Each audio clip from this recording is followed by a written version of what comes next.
नमस्कार. M T मीडियामध्ये मी तुम्हा सर्वांचं पुन्हा एकदा स्वागत करते. मित्रांनो, बिग बॉस मराठी 6चा आजचा एपिसोड संपल्यानंतर उद्याच्या एपिसोडचा प्रोमो समोर आलेला आहे आणि प्रोमोमध्ये घरामध्ये नॉमिनेशन टास्क सुरू असल्याचं पाहायला मिळतंय आणि या टास्कमध्ये दीपाली, राखी, अनुश्री, रेवा आणि तन्वी हे सदस्य नॉमिनेशनमध्ये आहेत.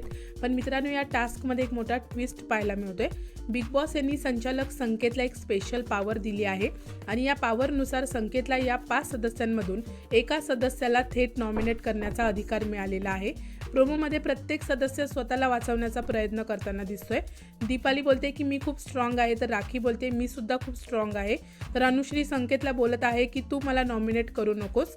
पण मित्रांनो, शेवटी प्रोमोमध्ये संकेत बोलताना दिसतोय की मी माझं वोट आहे ते वेस्ट करणार नाहीये, मी यांना नॉमिनेट करत आहे. आता संकेत नेमकं कोणाचं नाव घेणार आणि कोणत्या सदस्याला हा मोठा धक्का बसणार हे उद्याच्या एपिसोडमध्ये पाहणं खूपच इंटरेस्टिंग असणार आहे. मित्रांनो, तुम्हाला काय वाटतं, संकेत कोणत्या सदस्याला नॉमिनेट करू शकतो? माझ्या मते मित्रांनो, मला इथे वाटत आहे की संकेत दीपाली यांना नॉमिनेट करू शकतो. तुम्हाला काय वाटतं?